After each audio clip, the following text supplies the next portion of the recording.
Una de las estrellas del ajedrez más peculiares de los últimos 50 años es el holandés Jan Timman, quien llegó a ser el número 2 del mundo después de Anatoly Karpov en 1982. Se le conocía como The Best of the West, el mejor del oeste, porque era uno de los poquísimos jugadores no soviéticos o no del bloque soviético que era capaz de hacer sufrir y de ganar incluso a las grandes estrellas de la Unión Soviética. Sin embargo, la peculiaridad principal de Jan Timman es que, contrariamente a esas estrellas soviéticas que mantenían un sistema de entrenamiento muy disciplinado, espartano diría yo, Timman era incapaz de eso porque decía que él solo se entrenaba cuando realmente le apetecía, cuando tenía ganas de hacerlo, porque una vez intentó llevar una vida muy disciplinada y sus resultados empeoraron. Estamos en esta ciudad para ustedes ya familiar, Tilburg, en Holanda, en 1982, en uno de aquellos grandes torneos.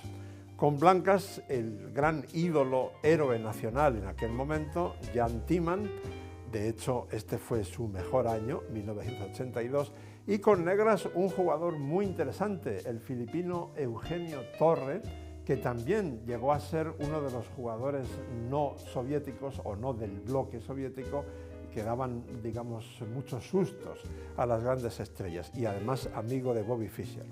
Pero bueno, en esta partida el problema de Torre, el filipino, fue que se pasó, digamos, de optimista. La jugada que está pidiendo la posición es caballo C5. Las negras podrían mejorar su caballo de A6, que ahí no está haciendo gran cosa, lo ponen en C5, incrementan la presión sobre el punto E4 y si las blancas cambian los caballos, pues se retoma con el alfil y las negras tienen cierto contraataque aquí, o cierto ataque, mejor dicho, en el flanco de dama con una posible ruptura, eventualmente en B4, etc. Pero Torre se pasa, como digo, de agresivo y dice, no, yo lo voy a hacer todavía mejor. Primero pongo la torre en C4, que también está incrementando la presión sobre el peón de E4, y luego ya llevaré el caballo a C5.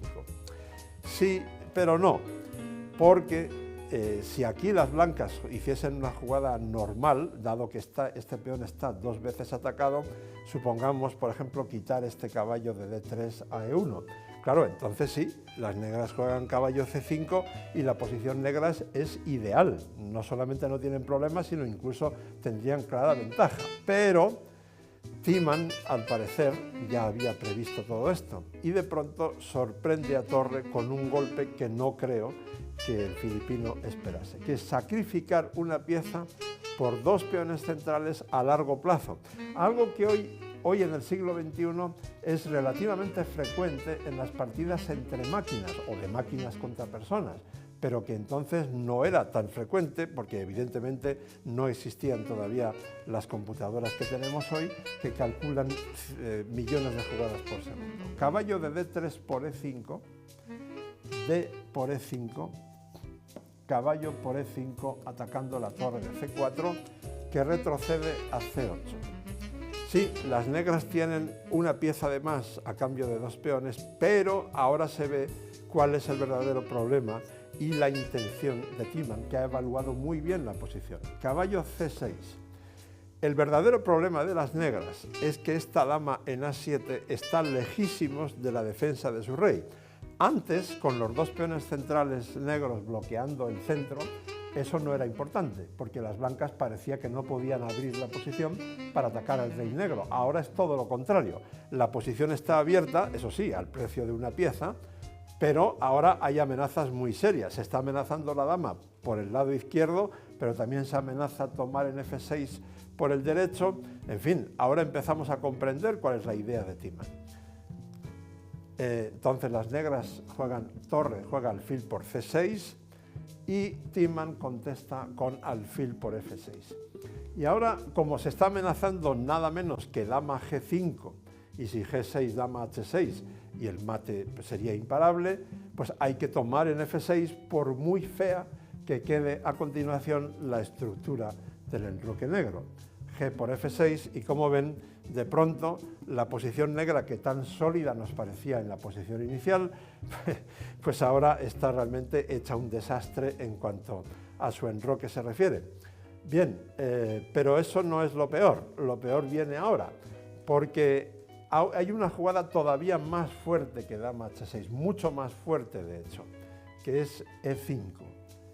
Fíjense que Tiemann no se molesta en recuperar la pieza en C6, juega E5.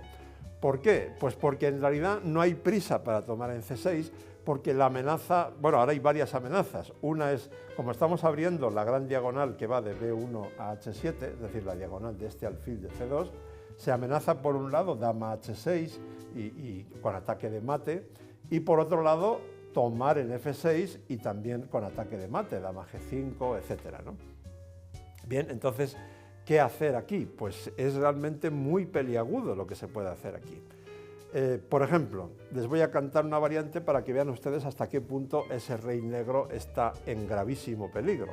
Si las negras se comiesen el peón de E5, si jugasen F por E5, seguiría dama G5 jaque, rey H8, dama F6 jaque, rey G8, alfil por H7 jaque, rey por H7 y torre por E5, y esa torre luego iría a H5 y en fin, las blancas tendrían ahí con su dama y su torre un ataque de mate. Por tanto, Eugenio Torre se da cuenta de que quizá la única defensa razonable es F5. Bien, esto puede tener sentido. Primero dama G5 jaque y ahora Eugenio Torres se va con su rey hacia la izquierda, porque si no, contra rey H8 seguiría dama F6 jaque, rey F8, dama H6 jaque, rey E8 y ahora sí recupera su pieza y toma en C6. Bien, vamos a parar un momento. Las blancas tienen una pieza de menos, pero como pueden ver el ataque es terrorífico y sobre todo la amenaza E6 es realmente letal. Hay que hacer algo contra eso porque si no las blancas ganarían ya mismo.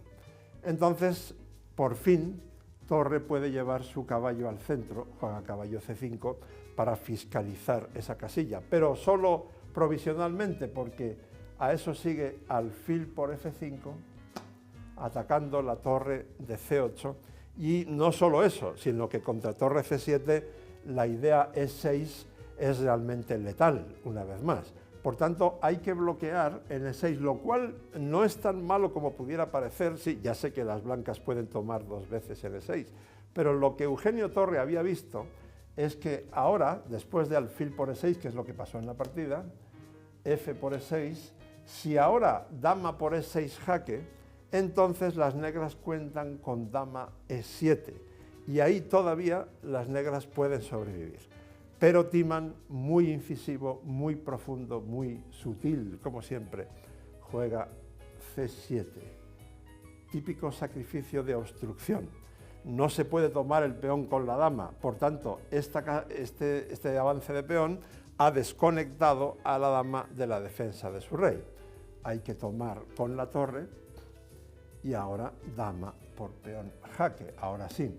Porque no es lo mismo taparse en E7 con la dama, como ocurría antes, que taparse con la torre. ¿Por qué? Pues les canto el mate. Si torre E7, dama G8 jaque, rey D7, E6 jaque, rey D6, la dama que está aquí viene a G3 con jaque, hay que irse a D5 y dama E5 sería mate.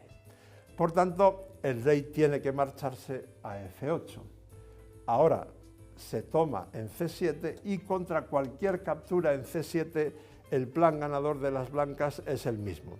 Si Torre hubiese jugado aquí dama por C7, hubiera continuado Tiemann con torre E4, de forma que entre la torre y la dama hay una batería, digamos, de mate o poco menos contra el rey negro. El filipino tomó con el alfil en C7 y siguió exactamente igual, torre E4, dama B6, torre F4 jaque,